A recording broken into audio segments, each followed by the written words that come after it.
Yeah. Look, I'll probably just start with thanking our fans, our supporters.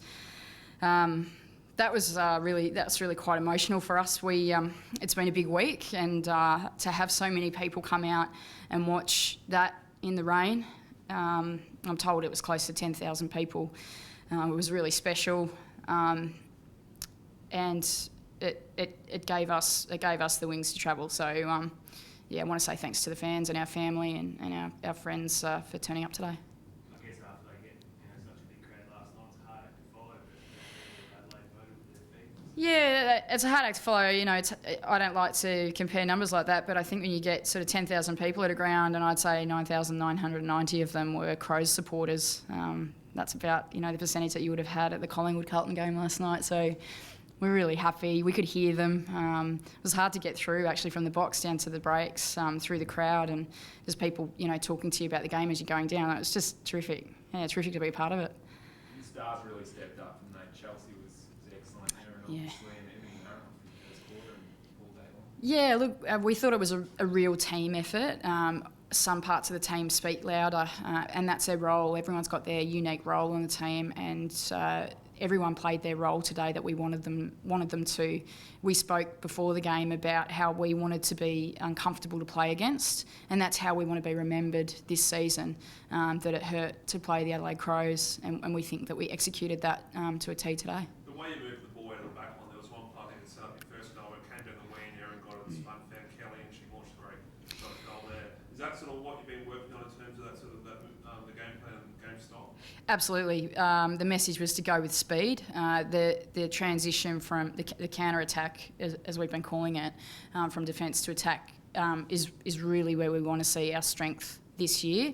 That's the nature of 16-a-side football. We think the attack is really important. Defence is also important, but in the short quarters that you've got to be able to execute that attack really well, and we felt that we did that, particularly when it was still a little bit dry in the first quarter. Got bogged down a little bit as the game wore on, but we still felt we were pretty good with our ball movement. How much is there a juggling act for you about still teaching the girls to play football, but also wanting to teach them a tactical side of the game? Where's your juggling act there? Yeah, Rich, it's a bit of a juggling act. I think I've spoken before that some of our group are well advanced in their football education, and some of the group are well advanced in their athletic development, but need to come up to the footy. So we've got to make sure we've got a game plan that everyone understands, and that we do it really, really well, rather than making it too complicated and only doing it at 50%. So that's what we've done. We felt that we did a good job in the practice match. We're really happy with the result today and the pressure that we brought to every contest. One of the things that's really effective in Australian football is handball. How far away is the women's game from having that element? Is it still a loaded, very heavily kick towards a kicking game? Yeah, look, today we played to the conditions, and that's to get the ball forward at all costs under wet weather footy. So we tried in the first 5 minutes, I think you go back and look at the tape, we tried to wait until we were in space a bit before we kicked the footy.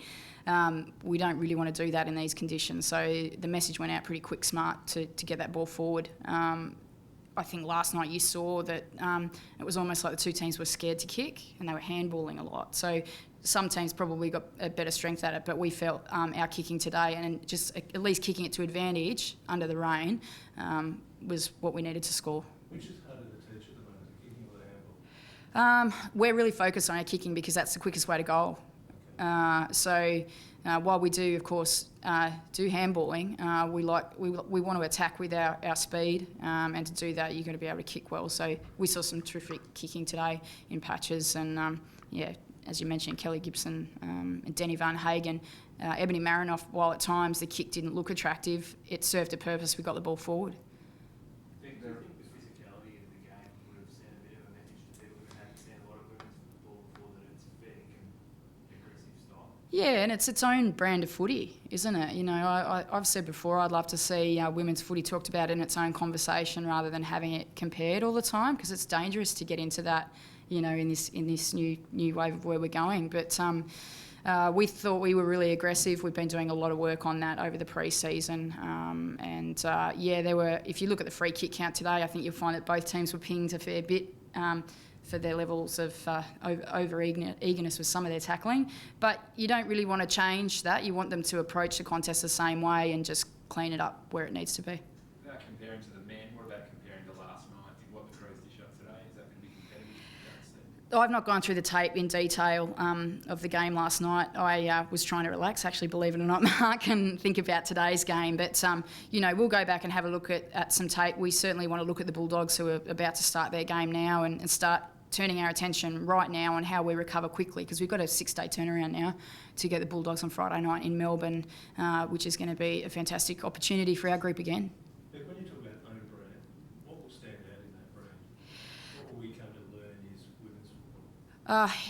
I think that it's its own product. That you'll see things that are probably a little bit different. In one-on-one contests, I'd like to see not so much congestion. I felt there were patches today, obviously, and I think that's to do with the conditions, that the congestion was built up, and also, when you're a bit behind, you're going to try and bring the ball to the ground a bit, aren't you? But that you get that good one-on-one contest that we can run with speed and kick big long goals. Are you giving directions to your forwards to say in the 40-50? Because there are times that obviously wasn't the case. Yeah. They dragged us up, so we emptied out.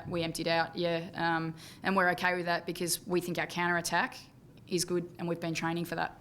Yeah, we've been really heavily focused on our defence to attack. So the defensive pressure today was outstanding, I thought, especially the Giants coming out of defence. Yeah, we felt, we talked about the contested possessions at each break, and we also talked about the tackle count at each break. So it was a real focus for us because it's how we want to be remembered this season. Any injuries come out of today? No, I've just spoken to the doctor on the way in, fully fit, precautionary ice on a number of players, and that's fine. That's what football is. So we expect that the players will be a bit sore on Monday, but we'll be going forward with a full squad to select from this week.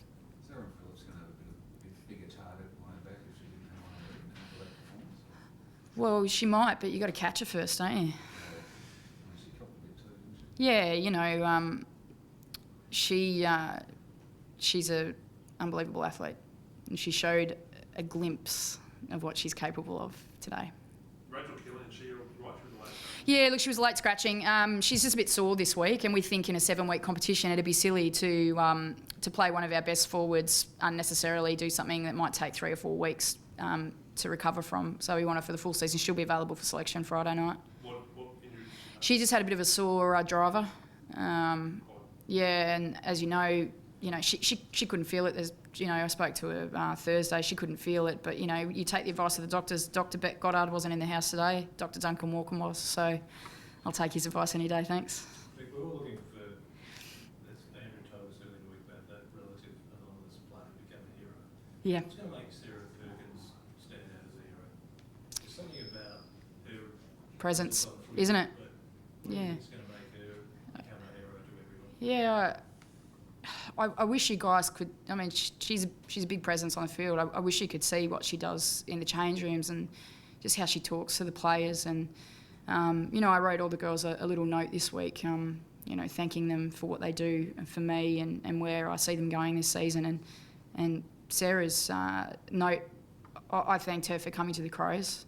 It would have been easy for her to stay and get picked free agency in Melbourne. It was a big move for her, and she has a point to prove in Melbourne as to why she didn't get drafted there, and the impact she's had on our list, her football IQ, and I think she will become a crowd hero. There's no doubt about it. I don't know which game, but it'll happen. What do you like about it? What she brings? I love her integrity and her honesty, and I think it's on display. She gets caught behind, she won't shy away from that. She'll go to the next contest and she'll make sure she's not caught behind. She loves to involve her teammates. It's not about her necessarily kicking 5-6 goals a game. She just wants her teammates to kick goals. So that's what I love about her.